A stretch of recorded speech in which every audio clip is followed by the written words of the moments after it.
Hi all, hope you're doing well today. Just wanted to provide some info from from last week, from this week, and we'll go over a few of the quiz questions.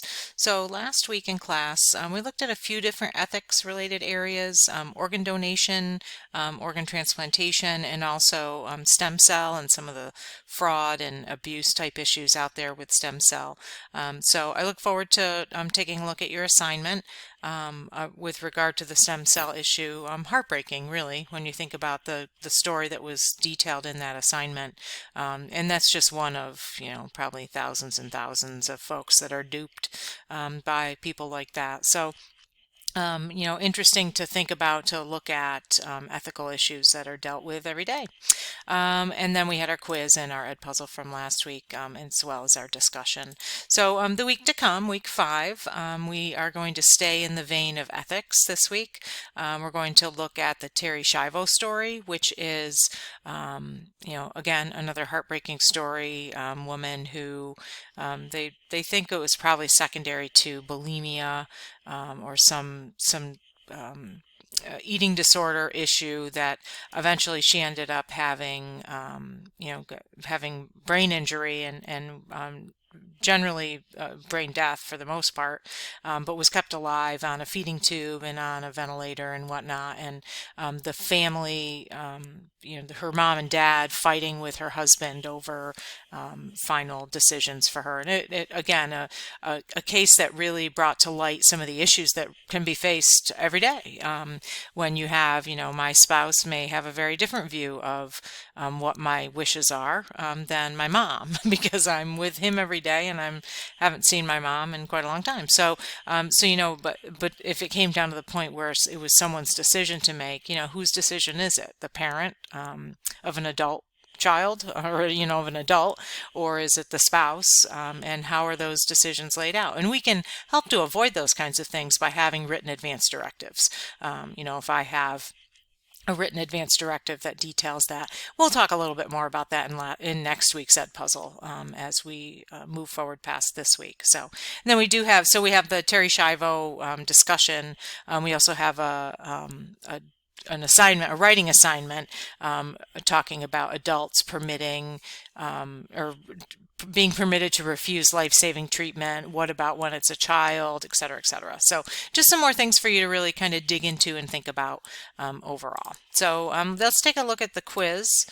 Here we go, quiz for last week. So first question, negligent sterilization can occur when?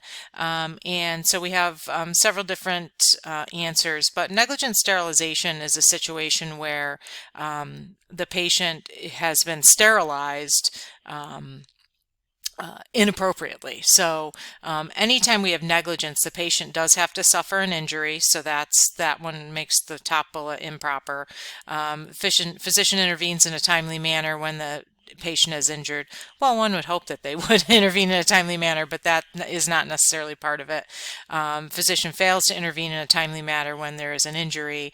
Again, that injury is what causes negligence. So a blood vessel being mistakenly severed during a sterilization procedure, or a patient being sterilized inappropriately during another procedure due to injury, all of those are the types of things that can fall toward negligent sterilization. Sterilization for eugenic purposes.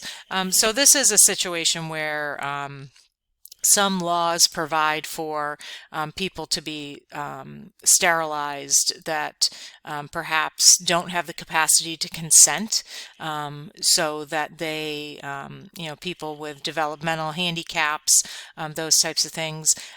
Sometimes there is a notion that people that have committed a felony should be, which is obviously kind of goes against the various rights movements that we have going, one of which being rights of prisoners and rights of felons to have, the right to vote and all of those types of things. Again, this would be one of those. But there certainly are very old laws that exist on the books that did allow states or localities to perform eugenic sterilization.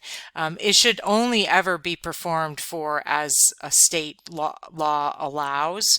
It should it's not something that would be performed secondary to any other situation except for it was something that would be allowed in state statute. So just another kind of another ethical issue or ethical dilemma to think about with regard to those types of procedures. Voluntary sterilization is the subject of many debates, and so when you think about voluntary sterilization, this could be a vasectomy, it could be a hysterectomy, or a tubal ligation for a woman, but it's the subject of many debates, mainly because of the religious, moral, and ethical issues associated. So, for example, I'll just use me as an example. I had my son almost 24 years ago. I had him at the facility that no, I wasn't working there yet, but I ended up going to work for a year or so later. But it's a Catholic hospital. So when I was pregnant for my son, I was diagnosed with a problem with lupus, and it would be it would have had a negative health impact on me if I were to get pregnant again. So at that point, we were considering, oops, didn't mean to do that. We were considering moving forward with voluntary sterilization for me at that point when I had the C-section, which I ended up having to have my son. But the hospital that I was at wouldn't allow it because that's something that they don't perform there. So, so it is, there's a moral and ethical debate associated, but also religious debate, and we see that live in person in healthcare facilities that have specific religious ties.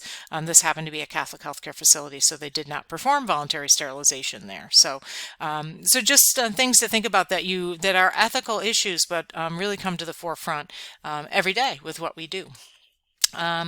Okay, so I think that's it for this week. If you have any questions, please let me know. Otherwise, I look forward to seeing everyone in the classroom, and hopefully you'll enjoy our continued discussion of ethics. Thanks.